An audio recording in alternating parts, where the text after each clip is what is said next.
Boa noite a todos, sejam bem-vindos a mais um dos nossos Evangelhos do Sábado, do Grupo de Estudos Espírita Caibar Chuto.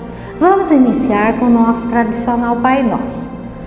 Fechando os nossos olhos, relaxando, fazendo a oração ensinada pelo Mestre. Pai nosso que estais nos céus, santificado seja o vosso nome, venha a nós o vosso reino, seja feita a vossa vontade, assim na terra como no céu. O pão nosso de cada dia nos dai hoje, perdoai as nossas ofensas, assim como nós perdoamos a quem nos tem ofendido. E não nos deixeis cair em tentação, mas livrai-nos do mal, que assim seja. Gente, hoje nós vamos falar um pouquinho do capítulo 6º do Evangelho segundo o Espiritismo. Ele fala sobre o Consolador prometido. E nós vamos voltar àquela cena em que Jesus está na ceia com os seus companheiros, com os seus apóstolos. E ele diz que se vai, os apóstolos lamentam a ida de Jesus. E Jesus então os consola. E o apóstolo João registra isso no seu Evangelho. Então, se vocês procurarem lá no capítulo 14, versículos de 15 a 17 e no versículo 26, vocês vão achar o que Jesus disse aos seus apóstolos. Se me amais, guardai os meus mandamentos, e eu rogarei a meu Pai, e ele vos enviará outro Consolador, a fim de que fique eternamente convosco, o Espírito de verdade, que o mundo não pode receber porque não o vê e absolutamente não o conhece. Mas quanto a vós, conhecê-lo-eis, porque ficará convosco e estará em vós. Porém, o Consolador, que é o Santo Espírito, que meu Pai enviará em meu nome, vos ensinará todas as coisas e vos fará recordar tudo o que eu vos tenho dito. Então nós vemos que nesse pedaço Jesus promete outro Consolador e diz que o mundo ainda não conhece, quer dizer, esse Consolador o mundo ainda não havia conhecido. Por que o mundo não conhecia esse Consolador? Porque ele ainda não estava pronto, ele não estava maduro para isso. Jesus ensinou até um determinado ponto, porque não tinha jeito de ensinar tudo de uma vez só. Então ele ia mandar esse Consolador, para que ele relembrasse o que ele havia ensinado, e para ensinar outras coisas além daquilo que ele tinha ensinado. E ele vem relembrar então o que o Cristo disse e aquilo que foi esquecido ou então foi mal compreendido. Então, o Espiritismo veio numa época que foi predita e ele veio cumprir a promessa do Cristo e veio através do Espírito de verdade, chamando os homens às observâncias das coisas da lei. E ele veio ensinar tudo aquilo que Jesus disse, ele veio repetir e outras coisas que Jesus na sua época não havia ensinado. Então, o Espiritismo é considerado o Consolador prometido por Jesus. E ele realiza aquilo que Jesus disse. Ele vai, para vocês terem uma ideia, imagine você escutar uma coisa assim: bem-aventurados os aflitos, pois que serão consolados. A primeira pergunta que a gente faz: meu Deus, como é que alguém pode se sentir cheio de ventura, quer dizer, bem-aventurado por sofrer? Se ele não sabe por que sofre, qual o motivo do seu sofrimento? E o Espiritismo vem mostrar a causa dos sofrimentos. Por que nós temos uma vida aqui na Terra tão atribulada? O que nós praticamos no nosso passado? O que nós praticamos na vida atual que vem importunando a nós? Então, quando você tem esse conhecimento, tudo aquilo que acontece de ruim, aquilo que a gente chama de vicissitudes terrenas, some quando você percebe que não há só só essa existência, que nós temos outras existências além dessa.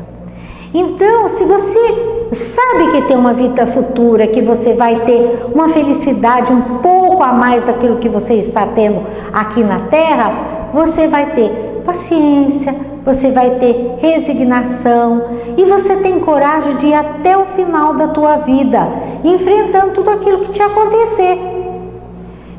No estágio evolutivo que nós estamos, nós temos que concordar um negócio, gente. Nós não somos flores que cheiram bem. A verdade é que o nosso passado não é nada agradável. Nós já fizemos muita coisa errada. Quando nós renascemos, nós temos esquecimento temporário. Por quê? Porque ele é necessário. Imagine você viver uma experiência com a lembrança de todo o seu passado. E você viver, por exemplo, com pessoas na sua família que já te prejudicaram em outras vidas, ou então que você já magoou essas pessoas. Como é que seria essa nossa vida se nós não tivéssemos esse esquecimento das vidas passadas? Então, nós vemos que muitas vezes ocorrem fatos que nos entristecem e nos chocam profundamente. E nós perguntamos o porquê. Então a gente vê, por exemplo, na mídia, a morte daquela criança do EN, a gente vê o caso da Isabela Nardoni, nós vemos outros casos de crianças que são vítimas de balas perdidas, e uma infinidade de coisas que às vezes nós ficamos meio passados, a gente não acredita que está acontecendo tudo isso, mas a gente não sabe o porquê disso daí, isso não nos é revelado. Então Jesus jamais prometeu a nós que Ele iria nos livrar das nossas dores e dos nossos problemas. Ele disse que Ele daria alívio, facultando-nos paz. Então Ele vai dar alívio e vai nos dar paz, porque nós vamos saber que nada do que acontece conosco deixa de ter um motivo. Então, quando o Espiritismo vem desvendar a realidade de uma vida após a morte, vem nos contar como é que é do lado de lá, ele está cumprindo a sua missão de consolador. Porque nós sabemos que quem se foi não sumiu, não desapareceu, que simplesmente a pessoa partiu por um tempo e que um dia nós vamos reencontrar certamente essa pessoa. Então, só para a gente recordar, vamos dar uma olhadinha no assunto lá bem do início do estudo da doutrina espírita. Então, quais serão que são... gente, mas hoje eu estou enrolada, né? Quais serão os princípios básicos da doutrina espírita? Quer dizer, em que se baseia a doutrina espírita? Primeiro, gente, na existência de Deus, né? Então, a doutrina espírita fala que existe Deus. Ele é o Criador e a causa primeira de todas as coisas. E diz que Deus é suprema perfeição. Ele tem todos os atributos que nós nem conseguimos enumerar todos, porque a gente enumera aqueles que a gente conhece, mas certamente ele tem bem mais que isso. Então existe a existência de Deus. O Espiritismo não vê nada sem partir do pressuposto da existência de Deus. Depois nós temos a imortalidade da alma. Então, isso quer dizer o quê? Quer dizer que nós somos espíritos criados por Deus e espíritos imortais.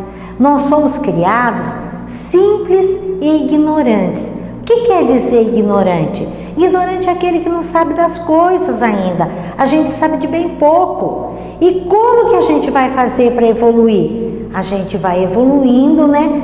Pouco a pouco, através, né, das reencarnações.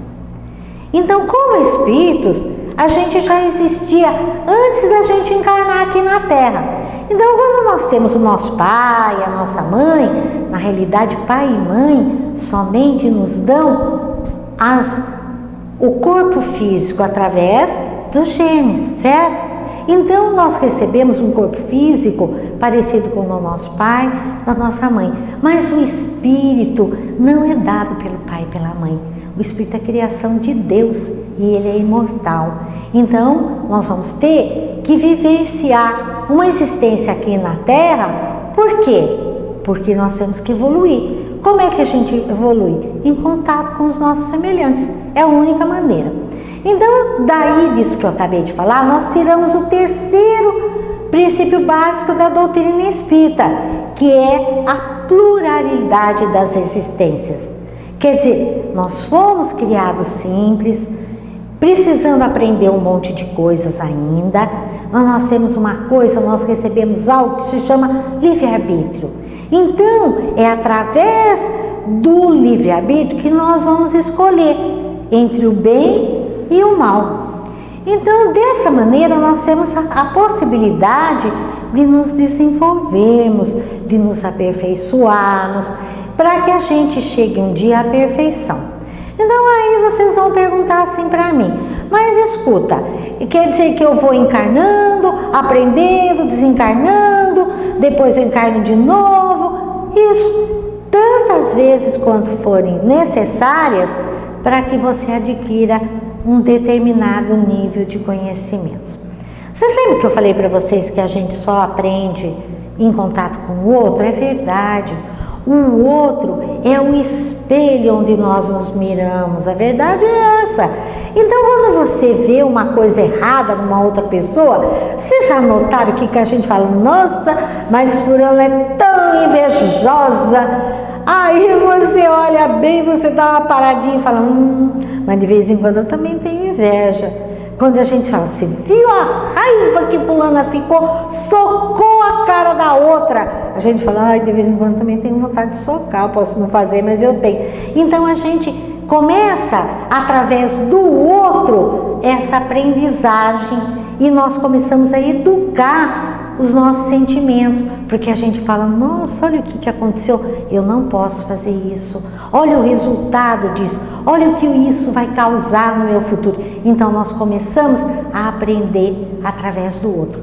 Eu não sei se vocês lembram, mas Jesus nunca se isolou, ele nunca subiu lá numa montanha e ficou dando consulta lá, ele foi para o meio do povo. Por quê? Porque ele precisava, ele sabia que era necessário isso aí, não porque ele tivesse que aprender alguma coisa, mas que o outro se mirasse nele e começasse a ver, olha como esse profeta se comporta, olha, isso eu não faço dessa maneira, como é que eu posso? E você começa, através do outro, a se policiar, a ver o que há de errado em vocês. Se vocês percebem como que é uma coisa legal isso daí, então a pluralidade das existências vai garantir esse aperfeiçoamento. Então ela permite, que o espírito se desenvolva nas muitas encarnações intelectual e moralmente, porque isso é necessário. Aí a pessoa fala assim, mas eu não vou evoluir, quero ficar do jeito que eu tô, eu me amo, Parece aquela história da Gabriela, eu nasci assim, você sempre assim, lembra daquela musiquinha? Não vai não, porque vão acontecer coisas na sua existência que vão te forçar a mudança. Eu falo que de vez em quando o mundo espiritual olha bem pra gente e fala assim, mas aquilo ali tá devagar, deixa eu dar um tranquinho. E de vez em quando eles puxam o nosso tapete. E aí a gente fala, nossa, olha que coisa horrível que aconteceu. É horrível do nosso ponto de vista, mas muitas vezes aquilo é que vai nos despertar para uma realidade que a gente não estava enxergando. Então, gente, a reencarnação, a pessoa às vezes fala, mas que jeito que eu vou nascer? É muito simples. É um só espírito com diversas existências e com esquecimento. Então, se você desencarnar, você vai para o mundo espiritual, vai para a dimensão espiritual e você lá vai aprender um monte de coisa, vai evoluir um tanto lá e depois você vai reencarnar é o seu mesmo espírito que vai reencarnar, só que você vai ganhar um corpo novo. Isso é muito legal, né? Principalmente quando a gente vai ficando velho, que a gente sabe que vai ter essa oportunidade de ter um corpinho novo, né? Eu conto sempre uma história que eu escutei do Dr. Júpiter, que eu achei uma graça. Ele tem um filho, né? Naquela época o menino era novo, ele estava na escola, nessa escola, logo do comecinho, né? E a avó dele morreu. E aí a professora chamou o Dr. Júpiter lá, né? E falou assim para ele: olha, doutor, seu filho veio com uma história tão estranha, porque um coleguinha tinha acontecido a mesma coisa, a avó tinha desencarnado. Aí ele chegou pro coleguinha e falou assim: não se preocupa com isso não, isso é assim, isso é que nem a gente perder um tênis, a gente ganha uma outra vida, é que nem ganhar um tênis novo. E ela achou muito esquisito. E ele falou: não, ele está falando em reencarnação. Então nós vamos ganhar um corpo novo quando a gente reencarnar, mas o nosso espírito é o mesmo e vai estar guardado tudinho lá num arquivo que existe no espírito, entendeu? Então nós não vamos perder nada, gente. Muito pelo contrário, né? A gente vai ter até às vezes na existência nova acesso a esses determinados tipos de informação. Então às vezes você vê pessoas, por exemplo, como Mozart, que aos 3 anos ele já compunha, aprendeu a ler e escrever sozinho. Então será que foi por acaso? A pessoa falou: não, ele era muito inteligente. Inteligente sim, mas será que ele não tinha acesso a muita coisa que ele tinha aprendido em vidas passadas? É uma bela pergunta, né, para a gente fazer. Nós temos muitos casos referentes a isso.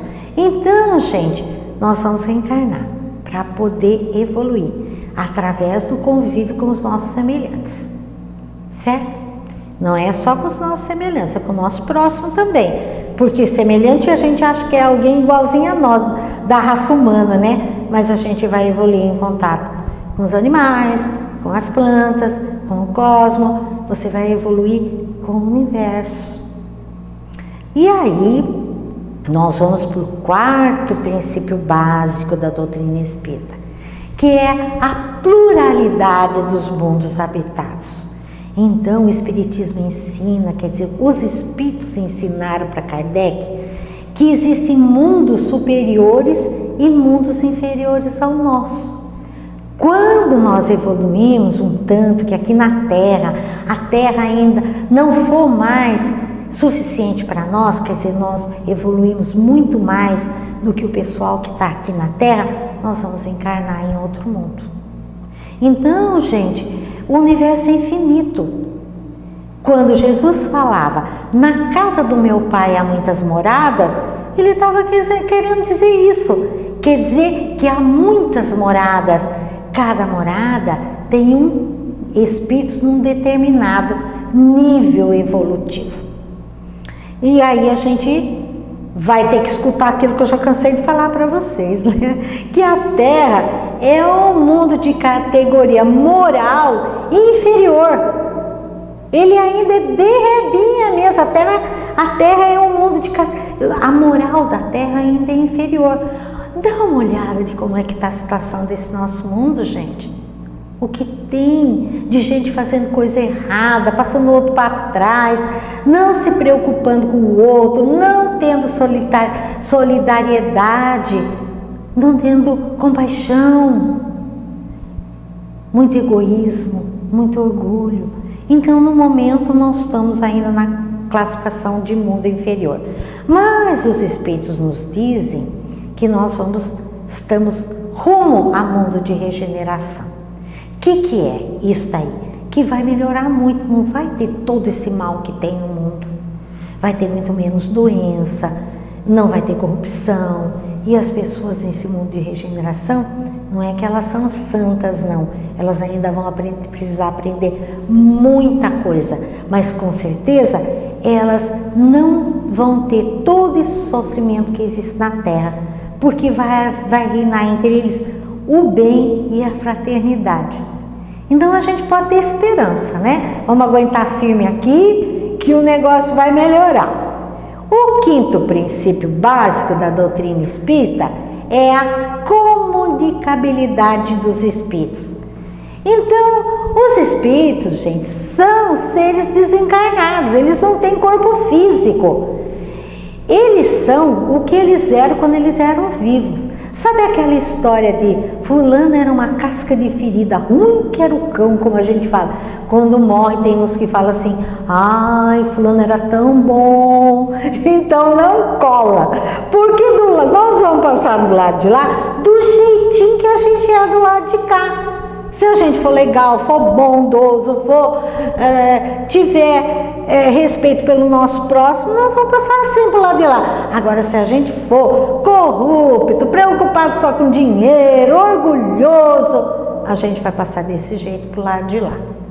Então, gente, os espíritos estão em todas as partes. Eles não estão ociosos. Tem gente que pensa que morre, vai descansar do lado de lá. Eu brinco, então vai ficar nas nuvens, fazendo plof, plof, plof, plof, plof com as asas. Nada disso. Lá, eles têm uma vida parecida com a do lado de cá. Só que o do lado de lá é muito mais aperfeiçoado.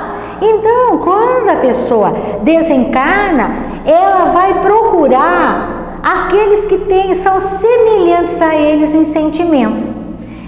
Se vocês olharem determinados filmes, tá passando de novo aquela novela Viagem, e ela não é muito bem explicadinha não, mas se a gente entender um pouquinho de espiritismo, a gente vai compreender. Por que aquele menino vai para aquele lugar horrível que a gente conhece no espiritismo como umbral? Porque é o sentimento dele que é ruim, os pensamentos dele. E aquele povo todo que está ali, está do mesmo jeito que ele.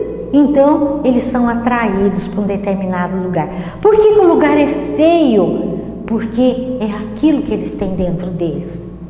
Não tem jeito do lugar ser bonito. Se eles só têm maldade, só pensam coisas ruins, então eles moldam um mundo feio. E existem lugares, já perto, até naquilo que a gente conhece como um umbral um pouco mais acima, como é o caso da colônia Nosso Lar e outras muitas colônias que recebem os espíritos, eles já têm uma psicosfera, um ambiente melhor, mais bonito, onde eles podem estudar, onde eles podem evoluir enquanto eles não encarnam. Vocês percebem? Agora vocês perguntam, mas será que aquele povo ficou naquele lugar horroroso, vai ficar sempre lá? Não, não vai. Ele vai ficar enquanto ele for rebelde, maldoso, enquanto ele for orgulhoso, enquanto ele bater o pé, não é desse jeito que tem que ser. O dia que cair a ficha, ele falar, meu Deus, o que eu estou fazendo da minha vida? Ele está pronto para ser resgatado por aquelas equipes de espíritos que trabalham no resgate. Aí ele vai ser resgatado, vai ser mandado para um posto de socorro, do posto de socorro ele vai para um lugar, né, para uma colônia espiritual, e aí a vidinha dele vai melhorar muito até que ele volta a encarnar. Então, é a similaridade dos sentimentos que juntam as pessoas. As pessoas têm que ser mais ou menos parecidas em termos de sentimentos. Por que a gente não vê? Porque eles estão numa dimensão diferente da nossa, né? Mas a gente não vê, mas eles podem nos ver. E eles podem até ler os nossos pensamentos. Dependendo do espírito, ele vê, ele sabe que nós estamos pensando, que a gente está planejando. E aí, né, muitas vezes eles agem sobre nós na área da intuição, dos pensamentos, ditando mais ou menos aquilo que a gente tem a fazer. Então, eles tanto fazem isso para o bem como fazem para o mal. Depende daquilo que nós temos dentro de nós. Se nós estivermos planejando mal, certamente somente espíritos maus vão aproximar de nós para dar aquelas sugestões que a gente se ferra depois, né? É isso daí. Então, gente, quando que essa ação geralmente é a nível de pensamento. Quando que eles conseguem agir diretamente sobre uma pessoa? Quando essa pessoa é um médium, quer dizer que tem essa capacidade de ser influenciado muito mais. E aí, gente, nós vamos, né, adiante nisso daí, né? Nós vamos ver, né, que eu vou contar uma historinha para vocês que vai mostrar para vocês como que o mundo espiritual lida, como é que o espiritismo pode ser considerado um consolador. O Divaldo conta que em 1964, olha, faz tempo, hein? Ele estava começando naquela tarefa dele e era hábito deles, né, no começo das obras dele de caridade, nos anos 60, passar o sábado ou então o domingo em uma praia deserta da periferia de Salvador. Hoje essa praia já é um lugar famoso. E certo dia, né, eles conseguiram a chave com um amigo deles que tinha uma propriedade muito grande, com muitos coqueiros, e eles pegaram algumas crianças e alguns trabalhadores e foram numa Kombi passear nessa praia. E o caminho eles já conheciam, porque eles já tinham ido lá, não naquela propriedade, mas em outras daquela região, muitas vezes. Eles conheciam o caminho de cor e salteado, mas deu um problema na viagem e eles erraram o caminho. Eles erraram a estrada, não achavam. Um dos filhos adotivos do Divaldo Maximiano procurava o lugar e eles não acertavam. Aí eles pararam naquelas vendas, né, de beira de estrada, e eles perguntaram onde é que ficava aquela propriedade lá do amigos deles que tinha cedido a chave.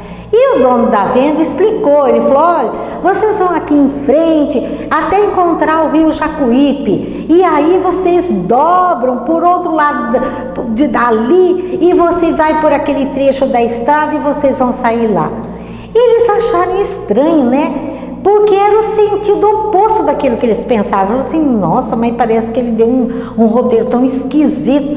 Mas eles foram porque estavam perdidos mesmo, né? E chegaram a uma região de uma beleza muito grande, o rio desaguando no mar, a paisagem de coqueiros, a areia alva.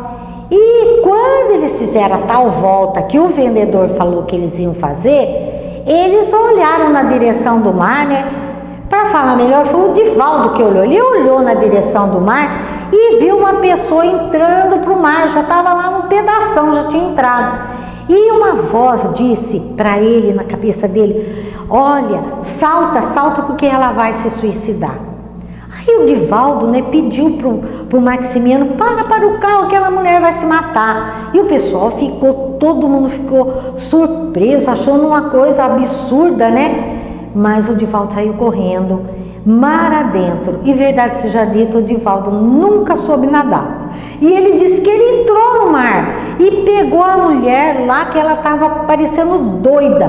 Deu um trabalho para tirar aquela senhora da água, mas eles a conseguiram, né? Tiraram e arrastaram a mulher para a praia, né? Juntou todo mundo e ela estava desesperada, demorou para acalmar e levaram-na até a casa onde ela morava, que ficava uns 200 metros mais ou menos daquele lugar. E era uma casa muito pequena, muito modesta.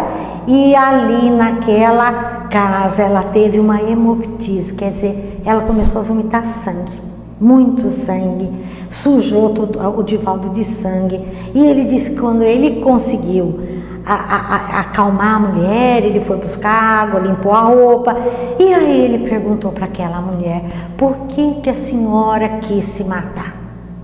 E ela contou uma história muito curiosa. Ela disse que ela era mãe de 6 filhos. E uns tempos depois ela havia adquirido tuberculose pulmonar.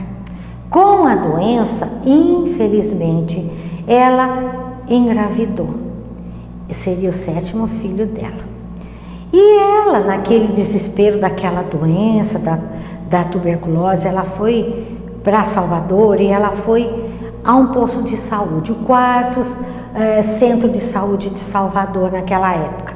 E o médico diagnosticou mesmo que ela estava com tuberculose. E disse que naquele estado a gestação dela era um grande perigo, mas que se ela fizesse um aborto, ia ser perigo de vida também. E ela ficou muito impactada, porque era contra o aborto e não sabia como é que ia solucionar o problema. Alguém no posto de saúde disse a ela: por que você não vai no centro espírita que tem aqui perto? Vai lá que eles vão te ajudar. E ela foi, ela ficou lá na cidade, né? Porque ela morava a 40 quilômetros de distância do centro. E à noite ela foi ao centro. E ela diz, né, para o Divaldo, que lá tinha um homem moço, que começou a falar muito sobre os deveres que a pessoa tinha diante da vida. A misericórdia de Deus, que Deus sempre ajuda a pessoa a solucionar os seus problemas. Quando ele acabou de falar, ela pediu para fazer uma consulta e mandaram que ela desse um nome, o endereço na portaria, marcando a consulta para a próxima terça-feira, para que ela fosse buscar a resposta que os espíritos iam dar. E ela viajou de volta para a casa dela. No sábado, ela contou que ela era o dia em que os espíritos iam atender a consulta que ela ia fazer, que havia reunião na mesa mediúnica, eles levavam os nomes das pessoas e os endereços, como a gente faz aqui. Levava o nome e os endereços das pessoas, e aí o espírito vinha e comunicava, receitava um remédio, mandava um aconselhamento, esse tipo de coisa. E à tarde, o marido dela, de quem ela já havia se separado, apareceu bêbado e deu a maior surra. E ela ficou desesperada. No domingo de manhã, as crianças começaram a chorar. Ela entrou em desespero e resolveu se matar. E entrou no mar. Justo no momento em que a Kombi do Divaldo passava por ali. E o Divaldo perguntou então a ela qual era o endereço do centro onde ela tinha ido. E ela falou que era na rua Barão de Cotegipe. E ele perguntou para ela: você se lembra do moço que estava falando? Quando ele conta essa história, ele estava com 37 anos de idade. E ela disse: não, senhor, não vi muito bem, porque estava meio longe. Ele tirou os óculos escuros e perguntou: era eu? Ela falou assim: nossa, mas é o senhor mesmo. Meu Deus, o que o senhor está fazendo aqui? E ele falou assim: uai, você pediu ajuda, não pediu? E os espíritos me trouxeram até aqui. Eu fui trazido por eles. Aí eles aplicaram passe, fizeram o culto do evangelho. E aí eles arrumaram um dinheirinho para ela comprar alguma coisa para comer, porque a casa estava sem nada. O marido já havia se mandado, né? Deu a sua e se mandou. E ele disse a ela: na terça-feira você vai lá para o centro e vamos ver o que os espíritos disseram, o que eles aconselharam. E eles conversaram muito, ela ficou mais consolada, né? E quando eles partiram daquela casa, não erraram o caminho, acabaram achando a fazenda do amigo, passaram um fim de semana maravilhoso lá. Mas assim que Divaldo voltou à casa espírita, ele correu lá para ver o que os espíritos tinham receitado. E adivinhe, ele tinha uma pasta em ordem alfabética, o nome das pessoas, né? E olhou lá, os espíritos tinham dito o seguinte: que era para ela tomar um remédio, receitaram remédios para tuberculose para ela tomar, e disseram exatamente assim: receberá no momento próprio a solução para o magno problema da vida. E disseram a ela que a vida dela era muito preciosa e que Deus queria que ela poupasse a própria vida. Perceberam? E aí o Divaldo falou: mas não é que eles me tiraram do caminho mesmo para eu achar essa mulher, para ela não se matar? E receitaram 3 remédios para tuberculose. Aí Divaldo diz o seguinte, né? Que ele notou mais uma vez que quando as pessoas pedem com o coração e elas são sinceras, elas são auxiliadas pelo mundo espiritual. Que as pessoas que trabalham com o espiritismo, se elas trabalharem de maneira séria, os espíritos através dela podem prestar esse tipo de auxílio. E ele diz que esse lugar que eles foram parar aquele dia estava a quilômetros do lugar onde eles teriam que ir. E que na terça-feira essa senhora voltou, eles mostraram o resultado da consulta e internaram no Hospital Santa Terezinha para o tratamento de tuberculose. E que ela sarou, ela ficou boa, recuperou-se completamente, e que a criança que nasceu por último, a Mansão do Caminho, ela pegou a criança para criar, porque a criança era muito fraquinha, muito doente, e realmente ela não teria condição de criar aquela criança. E aqui, gente, a gente tem que pensar, né, nesse papel dos espíritos e na claridade do fenômeno mediúnico e na lei do mérito, gente. Aquela mulher devia ter um merecimento para poder receber aquela ajuda. Então, esse é o papel do espiritismo como consolador, o auxílio material, mas também o auxílio espiritual, porque senão a pessoa continua do mesmo jeito e ela não vai modificar a vida dela. O papel do espiritismo é fazer com que nós nos modifiquemos, é promover a nossa reforma íntima. Esse é o papel, mas ele faz isso nos consolando, mostrando que nós não estamos desamparados e que existe uma vida do outro lado. Era o que eu tinha para passar hoje para vocês. Vamos tomar o passe?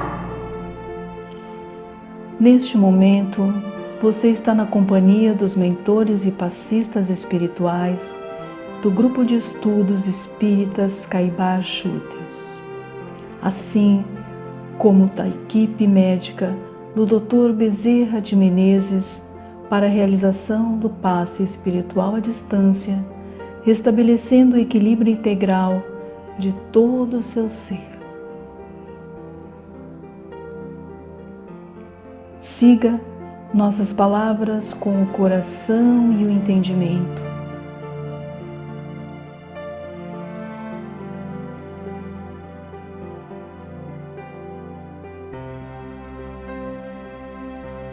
Concentre-se em sua respiração. Expire bem fundo e devagar. Segure. Agora solte o ar lentamente.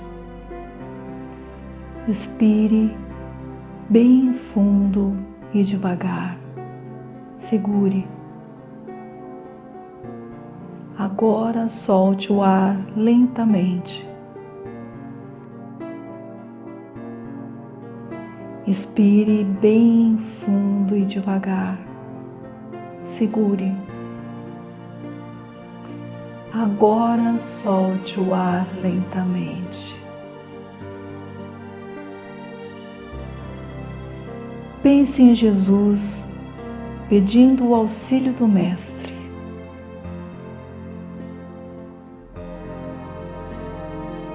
Imagine-se debaixo de uma cachoeira, a água caindo sobre você, limpando o seu corpo físico e perispiritual.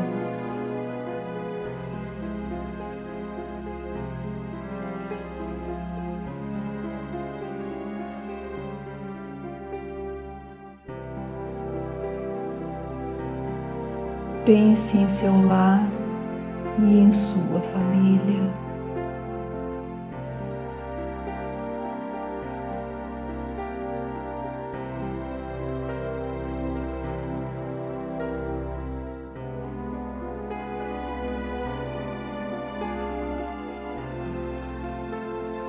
Pense em seu local de trabalho e estudos.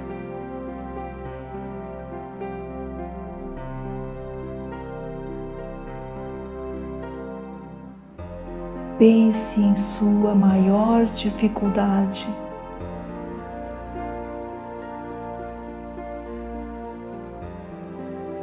Agora, imagine o sol derramando suas energias, inundando você de saúde, vigor, esperança e paz.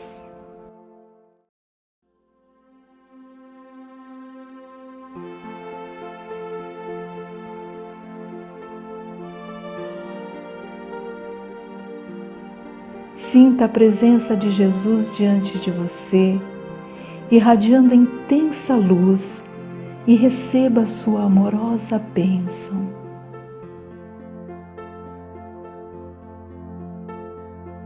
Agradeça a Jesus pelo tratamento espiritual.